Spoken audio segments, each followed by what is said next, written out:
Montmagny mise sur l'hygiène durable avec une aide financière accessible. Collabore tourne la page des acheteurs québécois pour relancer l'entreprise. Inondation, vitesse et prévention, la Sûreté du Québec multiplie les interventions.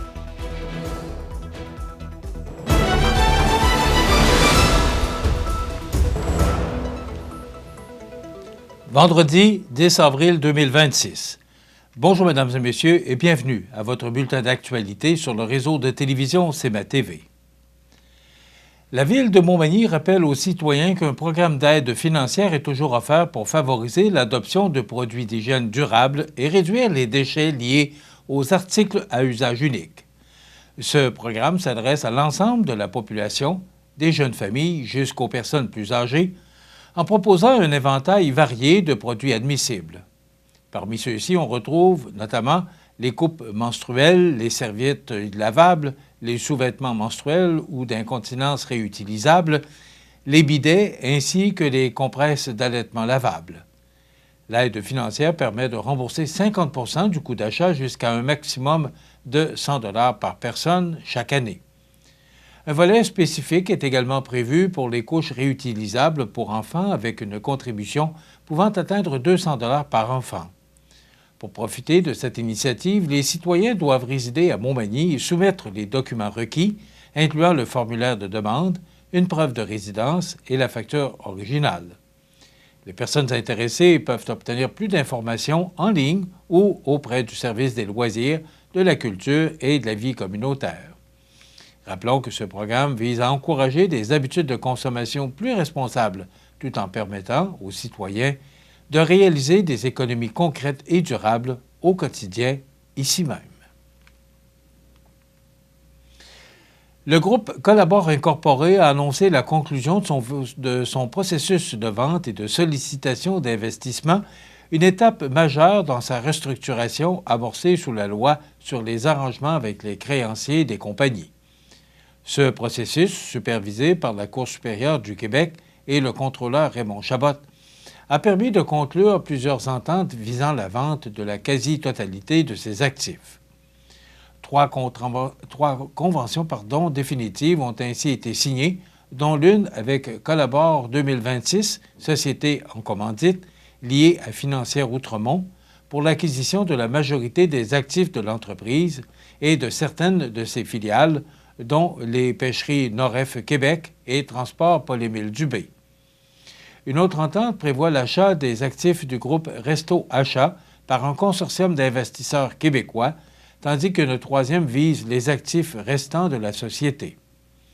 La Cour doit se prononcer le 13 avril prochain afin d'approuver ces transactions, dont la réalisation est attendue au cours des prochaines semaines sous réserve des autorisations réglementaires. La présidente et chef de la direction de Collabore, Kelly Shipway, affirme qu'il s'agit d'une étape déterminante pour assurer la continuité des activités et préserver plus de 60 ans d'histoire au Québec. Elle souligne également l'importance du soutien des employés, des clients et des partenaires durant cette période de transition. Du côté des acquéreurs, le président de Financière Outremont, Pierre-Carl Pellado, évoque une volonté claire de relancer les activités de l'entreprise et de maintenir des emplois au Québec, tout en protégeant un maillon essentiel de la chaîne d'approvisionnement alimentaire.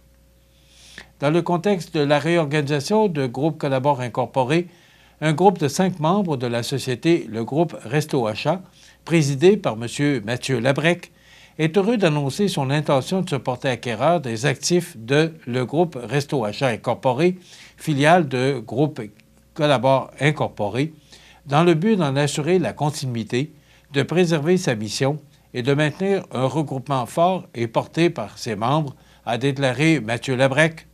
Cette démarche est menée par des membres pour les membres qui croient à la force du regroupement et à son rôle structurant pour l'industrie de la restauration, a ajouté Mathieu Labrec, aussi copropriétaire du restaurant à la Rive à Montmagny.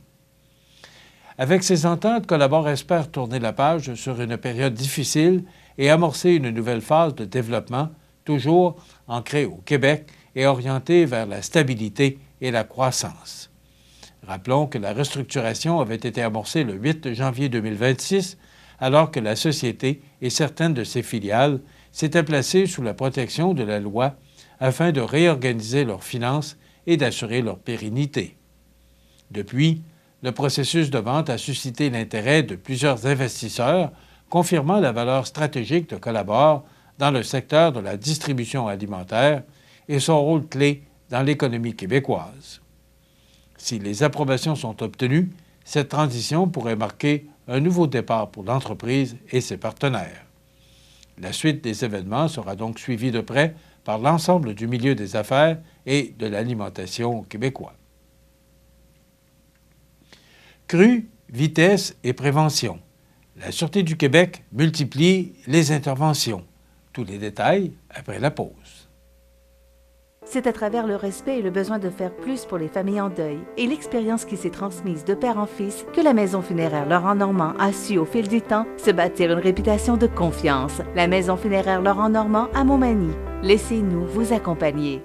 Envie d'un look authentique? Boutique L'Esprit de l'Ouest vous propose le meilleur du country. Ariat, Wrangler, Shack Story, Stetson, Roper, Outback et l'incontournable botte boulée. Qualité et style réunis. Passez nous voir au 40 boulevard Taché-Ouest à Montmagny.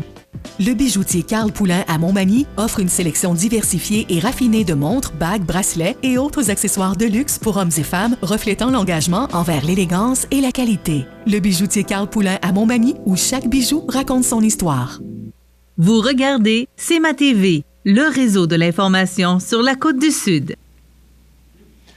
La Sûreté du Québec lance un appel renouvelé à la prudence alors que plusieurs enjeux de sécurité retiennent actuellement l'attention sur le territoire, allant des risques d'inondation aux excès de vitesse, en passant par la sensibilisation des jeunes en milieu scolaire.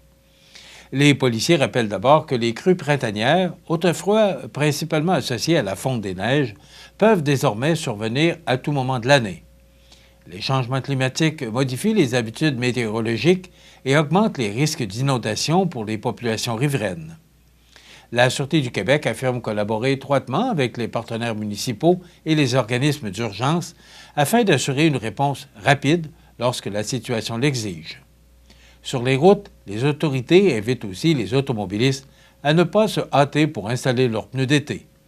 Même si les pneus d'hiver ne sont plus obligatoires depuis le 16 mars, la météo québécoise demeure imprévisible.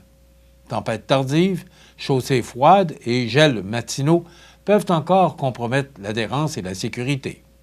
Les policiers demandent également aux conducteurs de faire preuve de patience envers ceux qui adoptent une conduite plus prudente.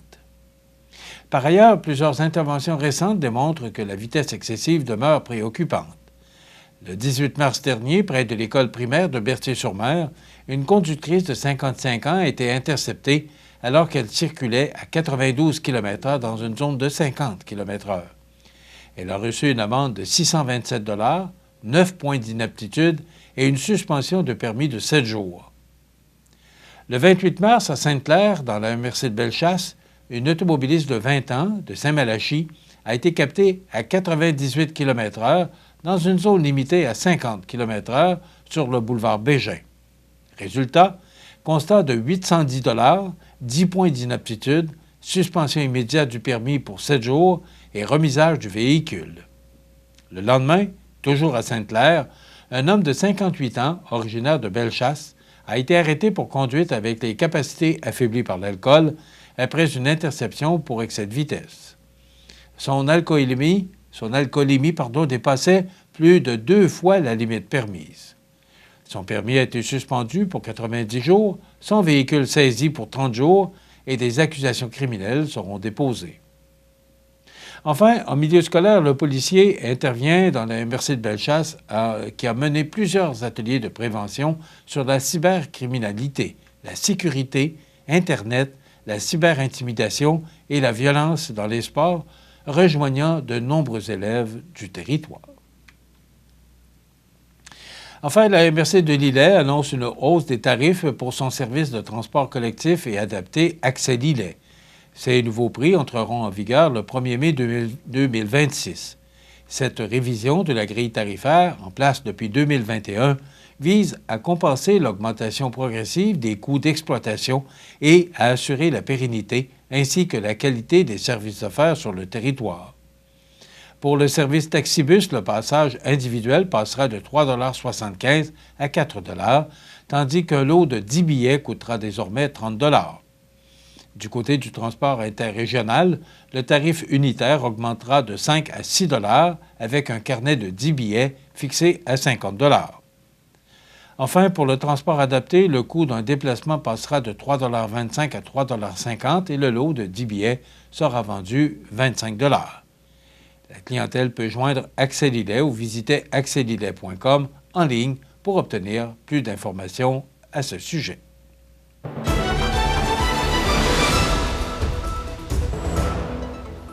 Au sport, la grande finale de la Ligue de hockey Côte-du-Sud a été complètement relancée le week-end dernier alors que le Pavage Jéricho de Saint-Jean-Port-Joli a signé 2 victoires consécutives pour créer l'égalité 2-2 dans la série face au Giovannina de Sainte-Marie. Après avoir perdu les 2 premiers affrontements du duel 4-7, la formation port-jolienne devait impérativement réagir et elle a répondu de brillante façon devant ses partisans. Avec cette égalité, la finale promet une conclusion des plus intenses. Les équipes se retrouveront en fin de semaine pour les matchs 5 et 6 et possiblement un ultime affrontement décisif dimanche. Une chose est certaine, le momentum est désormais du côté de Saint-Jean-Port-Joli dans cette série captivante. Le 5e duel sera donc disputé ce soir, vendredi 10 avril à 20h30 au Centre Rousseau de Saint-Jean-Port-Joli, avant que la série ne se transporte au Centre Castel de Sainte-Marie samedi soir à 21h.